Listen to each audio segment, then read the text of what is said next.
用100期视频讲解全部1376款红白机游戏。大家好，我是雷文，欢迎收看红白机游戏终极鉴赏系列。今天是第22期。上期节目开篇讲小时候玩街机游戏，提到了水果机，当时说最后一个币买苹果或者西瓜，后来仔细回忆了一下，觉得不太对。其实我想表达的意思是买倍数最小的水果，苹果是5倍，肯定没有记错，10倍是不是西瓜得确认一下。结果发现应该是橙子。水果机在国内后来有多种变体，而且在红白机上还有一款这样的游戏，名字叫小玛丽。显然这不是官方授权的，应该是由台湾厂商开发，里面的图案倍数和街机稍有区别。小时候从同学那里借来的一盘盒卡里偶然发现了这款游戏，还玩得津津有味。不过我感觉程序设计的比较黑，特别是转完一圈那个压大小的环节，500分很快就用完了。接下来还是讲官方授权的，今天一起看看1987年6月发行的游戏。反射世界游戏的开发商是一家叫做 EasterCube 的公司，并不是专门做游戏的，因此名不见经传。除了红白机上的这款作品，可查到的还有电脑端的2款游戏，仅此而已。故事背景是平行世界的敌人准备入侵地球，人们把希望寄托于一辆名为 MFV 的悬浮式坦克，凭借它的力量对抗敌人。游戏的特点是坦克采用了模块化的设计，可以对几个模块进行升级，不断强化坦克的能力，然后消灭最终 BOSS。 听起来应该很有意思，不过在现实里缺少的从来不是好的想法，而是优秀的实践者。一开始坦克没有攻击能力，要先找到商店，用初始的100块钱升级模块。首先是不同的尺寸和主炮，数字越大攻击威力越强。第二个发动机，决定被敌人命中时燃料的消耗，相当于防御力。第三个燃料罐，决定能装多少燃料，相当于血量上限。再一个就是购买燃料的数量，除了主武器还有副武器，但副武器需要购买启动模块才能使用。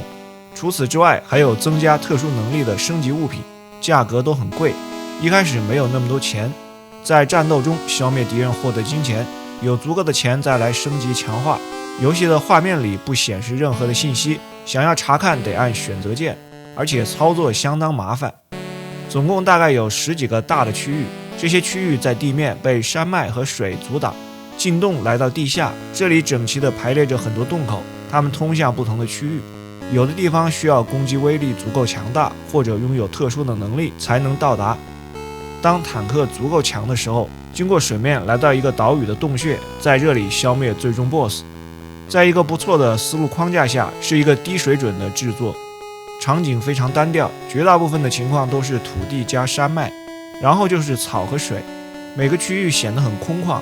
当敌人出现时，又是大量的子弹发射，躲避多数时候都是徒劳的，没有硬刚效率来得高。地下区域也设计得很差，还有糟糕的系统操作，不连贯的游戏画面，节奏缓慢，玩起来感受不到太多的乐趣。个人评价1星半。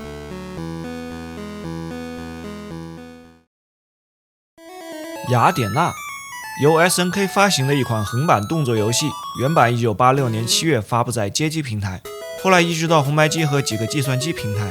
封面和人物出场的比基尼泳装相当吸引眼球，这座人物的很多设计元素后来都用到了 SNK 的格斗游戏当中。主角雅典娜是天空胜利王国的任性公主，她厌倦了宫殿里单调的生活。有一天她打开了地下室里不该打开的门，掉落到另一个幻想世界。这个世界被邪恶的但丁皇帝统治，一开始除了比基尼她一无所有。 B 键踢腿攻击敌人， A 键跳跃，长按跳跃可以跳得更高。随着不断的消灭敌人，掉落道具物品，换上武器装备武装自己，提升攻击力和防御力。穿上各种装备也是本作的最大特色，除了手持的各种武器，还有盾牌、头饰和盔甲来覆盖他的身体。人物造型也随之变换，这点在早期的游戏中很少见。右上角的 S 和 H 分别表示攻击和防御的等级，通过获取更高等级的同类装备或者强化物品不断提升。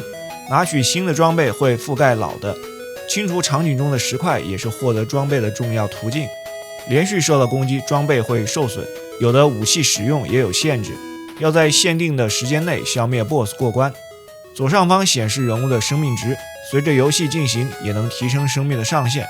装备的造型、敌人角色还有关卡场景，许多元素都受到了希腊神话和古罗马文化的启发。红白机版共有7个主题关卡，分别是森林、洞穴、海洋、天空、冰雪、地狱和最后的迷宫。游戏没有陷阱的设定，很多地方如果到达了画面顶部或底部，是连通其他的区域。最后一关除了自身的迷宫主题，还得把前面关卡的主题和 BOSS 再来一遍，才能见到最终 BOSS 但丁。这部作品的操作手感不怎么样，人物动作比较僵硬，敌方角色的走位也很让人迷惑。但好在游戏的特点鲜明，依靠故事主题、角色设计和装备系统，也收获了不少人气。音画水平一般，总体评价3颗星。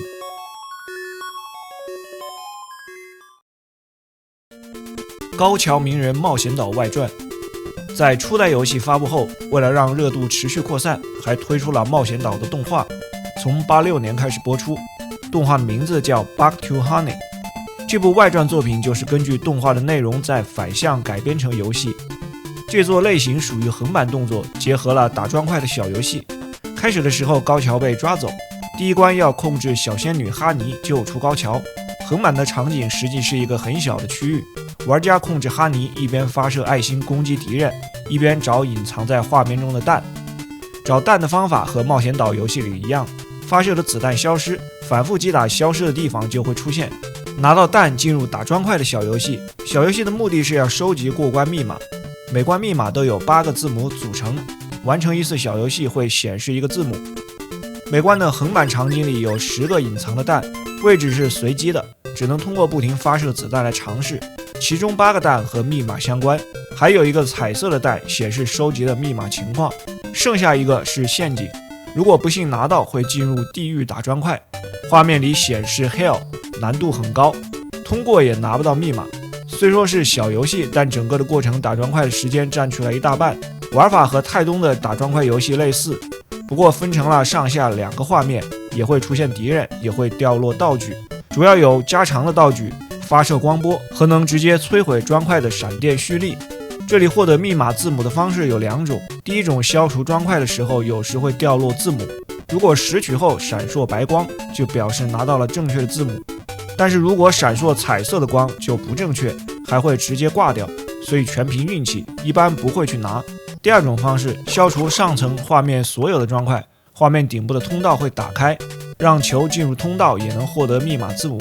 在地狱打砖块里，砖块都打不破，唯一的方式是从顶部通道离开，拿起密码后进入横版场景的门，开启后续的内容。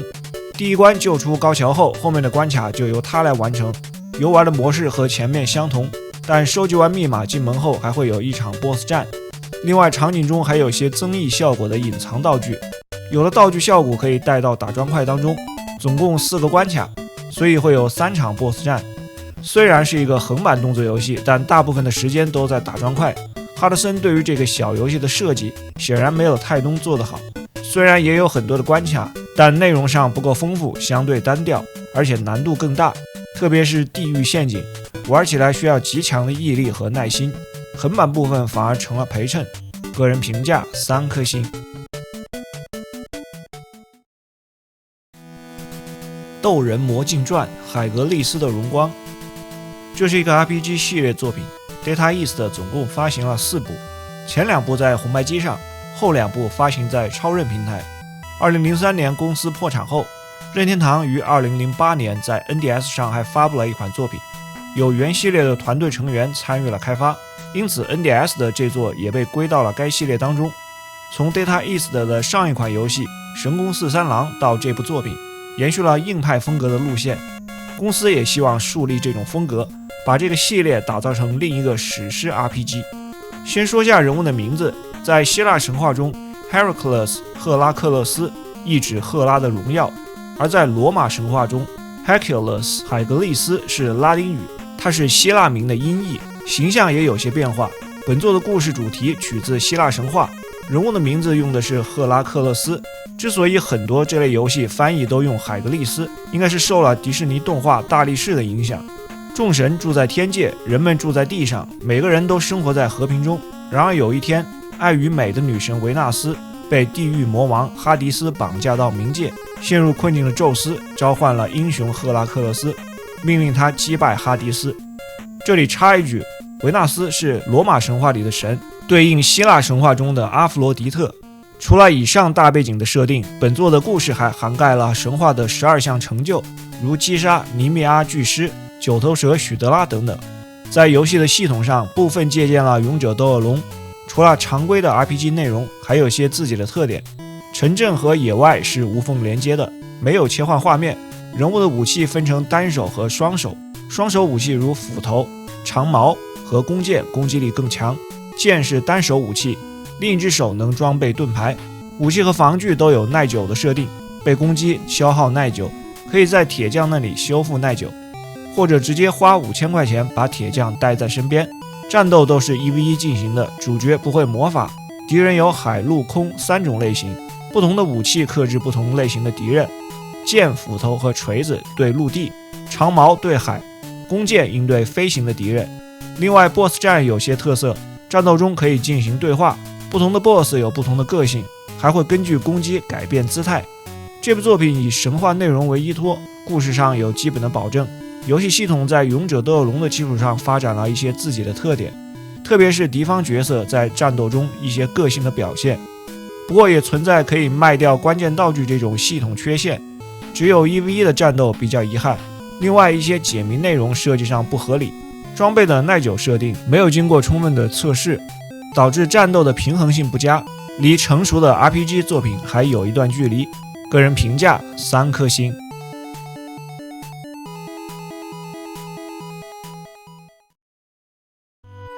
猜谜杂志第2号，由 Sunsoft 和世界文化社共同推出的系列第2作，距离第一部发行只过了3个多月的时间，仍然是只有磁盘版。和第一部一样，该作也收录了不同的益智小游戏，这部的小游戏数量只有5个，下面逐一简要介绍。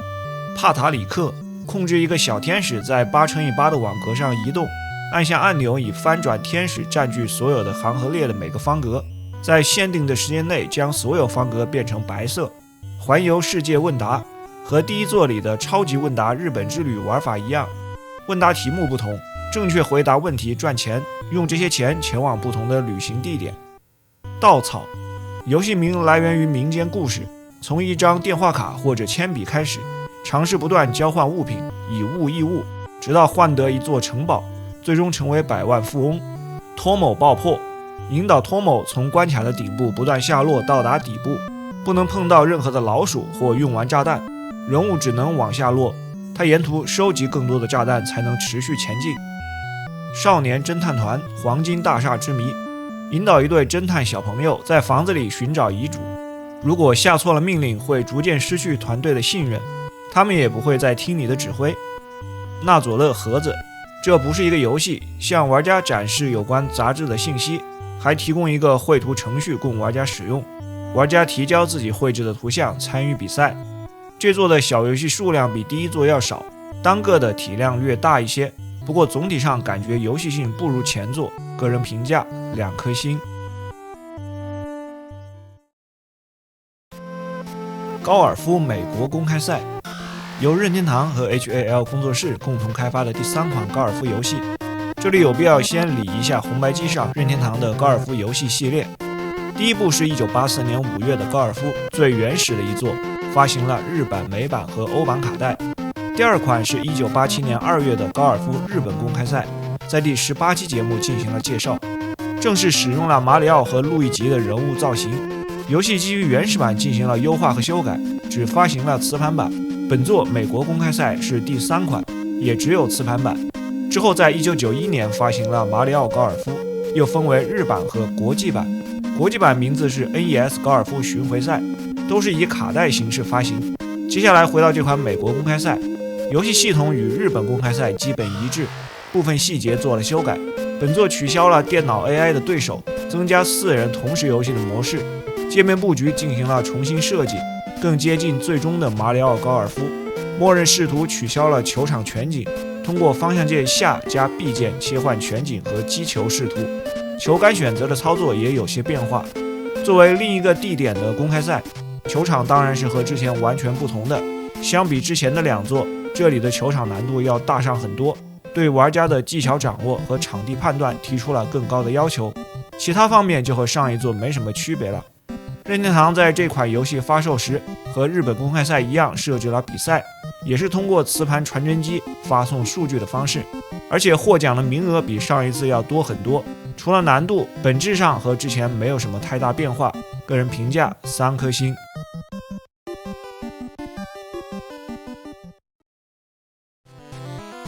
混沌先生地狱之门，磁碟机上的一款动作加冒险类游戏，日版发行方波丽佳音，美版由富士产经国际发行。Kills 混沌是主角的姓氏，故事讲述了吉恩·混沌博士是一位疯狂的科学家，他在自家的豪宅中进行秘密实验，与世隔绝。最新发明了跨维度传送门，可以进入另一个世界。由于3个月没有收到博士的来信，他的弟弟麦克来到豪宅探望，发现吉恩不见了，豪宅的建筑被破坏，并被奇怪的生物所占据。麦克必须生存下来，并找到他的博士哥哥。游戏的玩法和《七宝奇谋2》很类似，结合了横版动作和文字冒险。一开始来到豪宅外的走廊，以横版的形式呈现，主角的武器是一把小刀。走廊上有很多的门可以进入，进入门内就转换成第一人称的冒险形式，用指令操作。右侧的4个指令分别是打开、拿取、行动和击打。方向键移动手指图案选择操作的对象。室内的东南西北4个方向可以分别探索。在房间里能找到手枪、机枪和手雷作为攻击武器，弹数都有限，手枪相对多一点，机枪和手雷都很稀有。还能找到补充生命的黄色和红色维生素。有时房间里出现怪物会将麦克弹出来，如果在室内移动探索，能来到异世界的区域，在这里变回横版的场景，怪物更加强大。在10个这样的区域消灭 BOSS， 找到有用的物品，对付他们选择合适的武器攻击其弱点才有效果。获得的物品包括能够探测异世界信号的装置、跳得更高的鞋子、潜水用具和防御装备。每个 BOSS 都还会掉落一个零件，收集后显示在画面右上方，它是对付最终 BOSS 的武器零件。横版的场景除了房子外部一小片连通的区域，每个异世界的场景都很小，设计的也比较粗糙。横版的战斗做的也不够好，敌人的速度通常比主角快很多，看着角色迈着小碎步非常的捉急。美版卡带发行的较晚，调整了主角的速度，战斗相对平衡了一些。房间的探索部分比横版动作要有意思，但也是相对的，个人评价2星半。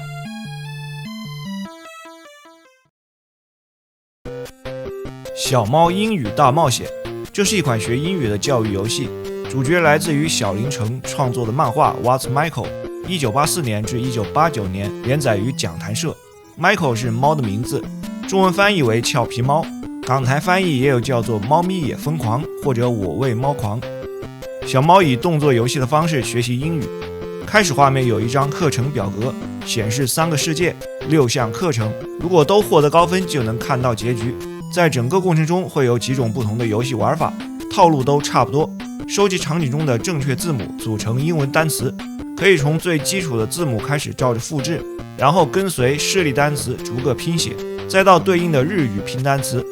小猫可以跳跃和发射圆圈，右上方还有血量，如果拿到错误的字母，上方会掉落物品攻击小猫，还有跟踪效果。完成课程的一个关卡会显示成绩单，在某几个课程完成3个收集字母的关卡会出现另一种类型，根据单词拿取对应的正确图案，这时可以射击清除错误的图案。如果是选择了世界3，这是一个考试模拟，右上方显示时间限制，要在时限内完成作答。讲到这儿可能会有一种关卡还比较丰富的感觉，不过动作要素做的实在是太差了。虽然主要的目的是学英语，但这种素质想要敷衍小朋友都不太可能，再加上本身的设计并没有多大的乐趣，个人评价1颗星。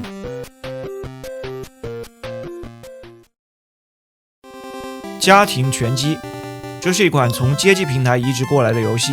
街机原版1985年由 Woodplace 开发，红白机日版由南梦宫发行，美版的游戏名是拳击冠军，由 Data East 发行。玩家控制一名拳击手，从新秀的战斗直到成为世界冠军。选择界面的几种模式：训练赛、排名赛和锦标赛，也有双人对战和观看的模式。比赛前有一个属性的加点，人物3项属性：拳击、速度和耐力。新手人物有9点，分配完后和对手比赛，也能看到对手的属性值，开始时比玩家要高。游戏的操作很难掌握，方向键控制人物移动，但拳击手会自动以绕着对手的形式走位，所以可控制的方向是相对的。A 键出拳攻击， B 键防御闪避，只有当与对手的距离合适的时候，人物才会做出对应的动作，太远或太近按键都没有效果。攻击和防御结合方向键使用不同的招式，因为有触发距离的设定，如果在不当的情况下组合按键，人物就只会朝着相对的方向移动。画面上方显示2个拳击手的体力，被击打消耗体力值，过多的出拳或者挥空也会消耗体能。如果在合适的距离并且时机恰到好处，就能触发3种特殊必杀，都能造成大量的伤害。勾拳将对手打得像陀螺一样旋转，直拳把对手打飞到绳索上，上勾拳将对手打到空中，时机完美可以直接把对手打出擂台。在每回合的节间休息，连按 A、B 键恢复体力值，如果被击倒也能用这种方法恢复体能。连续击败对手获胜，角色获得成长的点数分配到3项属性值，培养角色不断成长。每场比赛结束后有保存密码，在训练模式里练到足够强大，就可以进入正式比赛。通过保存码载入升级后的人物，点数可以重新分配。排名赛是不断的击败对手，来到更高等级后获得金腰带。锦标赛采用淘汰模式，最后的胜者赢得冠军奖杯。这部作品的操作设计对新手很不友好，本身攻击的距离和时机也很难把握，导致实际游戏如果想要通关，大部分的时间都要用在训练升级上面，玩起来很单调。几个不同的对手长得都差不多，除了 AI 难度不一样，没有自己的个性特点。游戏评价2颗星。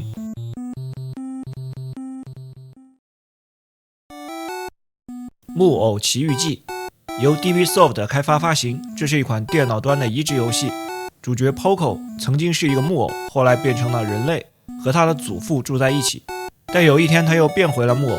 为了了解原因， Poco 开始寻找将他变成人类的仙女。游戏的玩法和科乐美的大道无忧卫门有很多相似的地方。开始时可以选择男女主角，如果选择了女孩，购买物品价格减半，难度也较低。来到场景里是类似横版的画面，但人物也可以在纵向移动。画面顶部显示人物的状态，最左边的2只手是人物的左右手装备，装在左手的是辅助物品，自动使用，如照亮黑暗的蜡烛或灯。右手的物品用来攻击，一开始是木球，后面还有类似葡萄的浆果、发射音符的小号等等。大部分攻击物品都有数量的限制，除了手部还有可穿戴的装备。画面顶部中间区域的爱心表示血量，第2行是饥饿值，作用是帮助回复血量，第3行是持有的金钱。右上方的时钟模拟时间，随着时间流逝会有昼夜和4季的变化。每关开始都有商店区域，不同的商店购买不同类型的道具，食物类和回复类补充饥饿值和生命，背包提升携带物品的数量，装备类如鞋子增加移动速度和跳跃能力，效果可以多次叠加。工具类主要用于照亮地下的区域。礼品类购买礼物送给私人住宅的女孩，她会给一些游戏的提示，拿到东西不付钱会变成小偷，后面很长的时间都不能在商店买东西。到了晚上，这些商店会关门歇业，可以去到旅馆睡一觉，加速时间的流逝。消灭一定数量的怪物，人物能升级，最大生命数上升。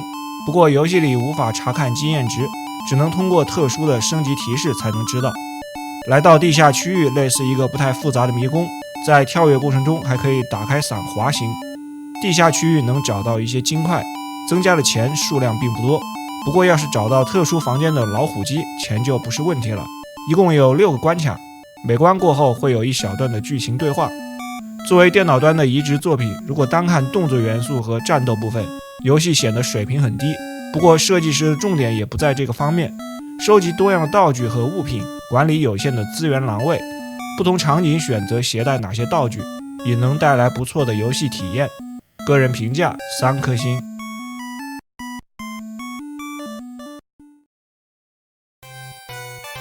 燃烧吧职业棒球。继任天堂和南梦宫之后，杰里可也在红白机上推出了棒球游戏。这个棒球游戏成了一个系列作品，后来在红白机和超任上都持续推出续作。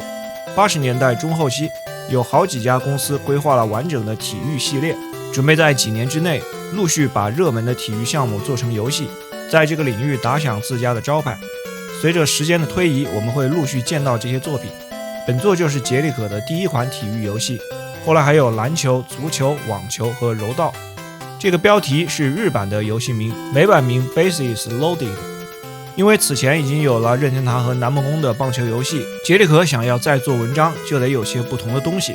不过日版游戏在发售时存在大量的 bug， 如短打也能打出全垒打，投球犯规，绝对出现好球。这些问题被玩家大量投诉，杰里可不得不紧急召回并修复 bug。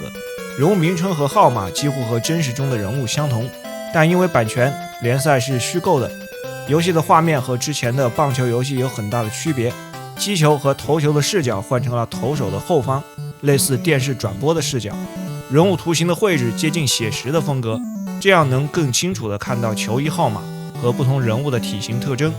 同时加入了很多合成语音播报，配合上增强声道，大大加强了临场感。棒球游戏的玩法框架基本已经固定，和前面的作品没有太大的区别。这座正式发售前的宣传过程中，因为出众的画面和音效备受期待，发售的第一天就卖出了130万份。不过因为前面提到的 bug 问题，销量断崖式下降，最后日版总共卖了158万份。此外还有些其他的缺点，投球和击球的操控性不太好，防守的控制也很困难，有些地方做的比较粗糙。最有名的就是捕手没有任何动作的情况下，手套会像幽灵一样自己移动，有时还会跑去很远接一个坏球。同时手套移动的方向也成了击球手的位置指示器，能用来判断球路。游戏的节奏也很慢，一场比赛下来的时间是之前棒球游戏的2倍多。综合上述使得这部棒球作品备受争议，个人评价3颗星。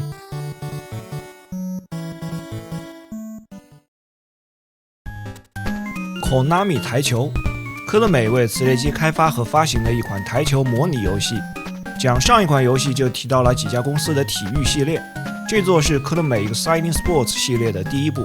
顺便提一下，南梦宫的体育系列叫做 Family Sports。开始画面有4种游戏模式可选 ，Break Shoot 是一种单人游戏模式。进入 Konami 台球俱乐部，通过与其他的球手比赛，赚取更多的钱，然后到达新的场所。每次下注的钱越来越多，类似于故事模式。其余的3种模式都是单场比赛，分别是9球模式，规则和现实9球一致，按号码顺序从小到大击打。Rotation 模式有10个球，规则和9球一样。Rack Game 模式15个球，任意顺序击打。这3种单场游戏都能设置1到4人进行对局，可以是玩家，也可以是电脑 AI。再来看看击球的界面，主画面是顶部的俯视视角，方向键控制准心移动。随着准心的移动，左上方的击球点图像视角也随之变化。按 B 键会显示球的号码，按住 B 再使用方向键调整左上角的击球点。除了母球正中间的位置，周围还有8个击球点位。调整好位置后，按 A 键准备击球。右上方的图像显示出杆力度来回滚动，合适的时机再按 A 键确认力度出杆。故事模式在比赛过程中还有下注的环节，击败对手来到新的地点，还会有人物的对话，场地和球桌也不同。越到后面的关卡，环境从破败变得越来越豪华。红白机上之前有一款月宫桌球，但它走的是科幻的风格。这款游戏的主要优点在于对台球的碰撞模拟，以当时的技术水平做到了足够真实。作品也有不少粗糙的地方和缺陷，比如母球的击球点只有8个固定的方位，球的颜色和真实的情况不同。后2种游戏模式的规则也没有参照现实。还有就是 AI 对手经常会思考很长的时间，让游戏节奏令人捉急。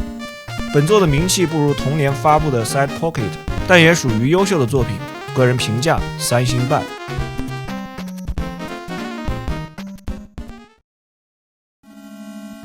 北海道连续杀人事件，游戏的发行方 Login Soft 实际算是 ASCII 旗下，所以这也被认为是 ASCII 的一部作品。游戏的剧本由枯井雄二参与编写，这作通常被认为是他的杀人三部曲系列的第二部。第一部是1985年11月的港口镇连续杀人事件，在第7期节目里有介绍。这部北海道杀人事件也是移植于电脑端，原版1984年由艾尼克斯发行在 NEC PC 上，不过来到了红白机做了大幅的优化调整，所有的图片和人物都邀请漫画家荒井清重重新绘制，剧本也做了一定程度的修改。第一部的港口镇在红白机的早期登陆，受卡带容量的限制，故事偏短，大量文字叙述，缺少图形，游戏中没有 BGM， 而这座使用了2兆比特卡带，有了充分的发挥空间。故事是在东京湾发现了一具身份不明的男尸，线索逐步指向北海道，玩家扮演一名东京的刑警，来到北海道与当地刑警已经古五郎搭档，在北海道多地展开调查，包括札幌、旭川等多个城市，最终集中于鄂霍次克海沿岸的王走市。随着调查的深入，牵扯到一桩陈年冤案，与当年冤案有关的数人接连死于非命，手法诡异可疑，警方怀疑这是一起连环复仇杀人案。随着真凶的身份被披露，他就是当年遭受冤屈的人。当真相大白以后，却发现凶手并非出于私利报复杀人，而是对亲人遭受不公的深切悲愤与绝望。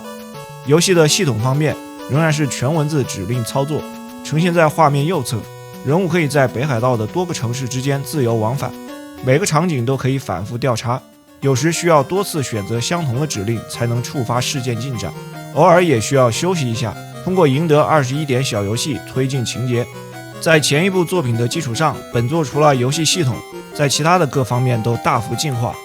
优秀的剧本深度，情节极具张力，高水准的叙事，既有层层推进的推理悬念，又穿插了人性的挣扎与复杂情感，收获了大量粉丝。北海道为故事背景，充分展现了日本北部的风土人情，从札幌的城市街景到王走的港口，营造出浓厚的地域氛围。画质水准极高，表现细腻，角色造型生动， BGM 配合的恰到好处，使得本作成为酷警熊2除了勇者斗恶龙之外又一部经典作品。去年在 Switch 上还推出了完全重制版，游戏评价4颗星。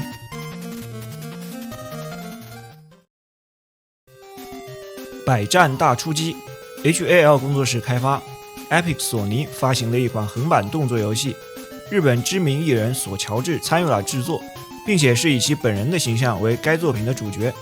故事是索乔治在录唱片的过程中，收到了女儿的心灵感应信息，说母亲变成了机器人，主角要穿过东京的各个区域，拯救小婴儿。主角的武器是一把水枪，而且数量有限，按必件发射逐渐消耗。随着画面右上方量表的减少，发射的压力降低，会导致射程越来越近。通常水枪里的水是不够用的，需要非常的节省。当然有些地方隐藏着补给，不过数量也很少。敌人都是些长相奇特的怪物。关卡的末尾有一个 BOSS， 除了后面少数几个关卡，最初的 BOSS 会在不同的关卡反复出现，他会跳来跳去，唯一攻击手段是每隔几秒就会发出一个全屏的闪光，无法闪躲。所以你能做的就是在自己血量耗完之前把它给干掉，并且一直重复。消灭后出现几个门，通向不同的区域，选择一个进入下一关。需要注意，如果选择的路线回到了之前已经通过的关卡，也得再打一遍。画面左上方的太阳和云表示的是时间，当两者相遇会变成暴风雨天气，增加游戏的难度。最后会从城市来到郊外，救出一个很丑的小女婴。这款横版动作作品试图通过各种角色呈现一种幽默搞笑的风格，不过除了水枪压力的设定，其他没什么有特点的内容。动作元素、关卡的设计都不怎么样， BOSS 也偷工减料。游戏评价2颗星。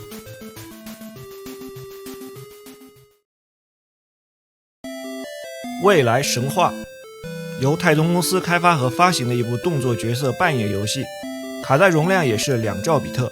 随着来到红白机的生命中期，较大型的游戏陆续开始使用大容量的卡带。这部作品还使用了电池存档，也是红白机上第一款使用该技术的游戏。故事设定在科幻的未来，由于人口增长，人类登上宇宙飞船寻找新家。太空探测船贾维斯克服了许多困难返回地球，但只剩下主角一名船员。当他在返回地球时，打开通讯设备，没有任何的反应。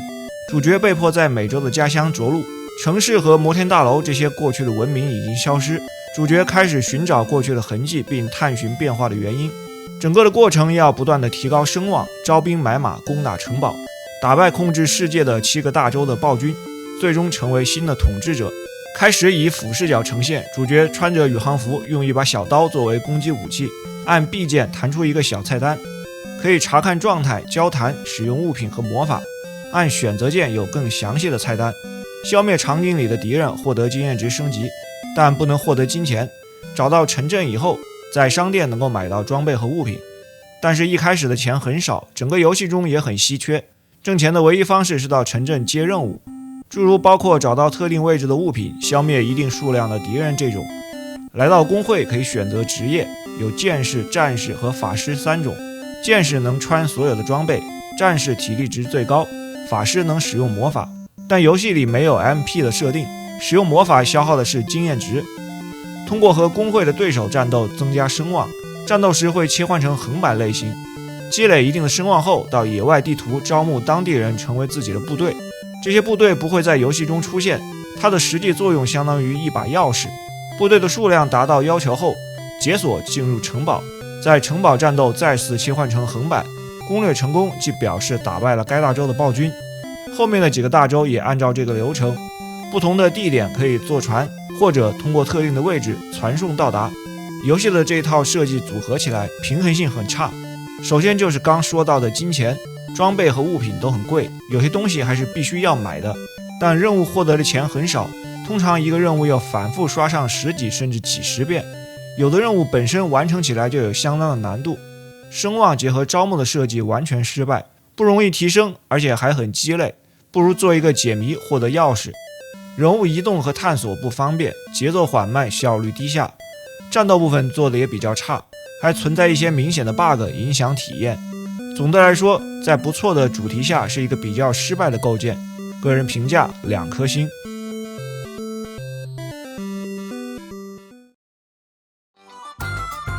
好了，1987年6月份的内容就是这些。如果您喜欢，还请3连支持。我们下期节目再见。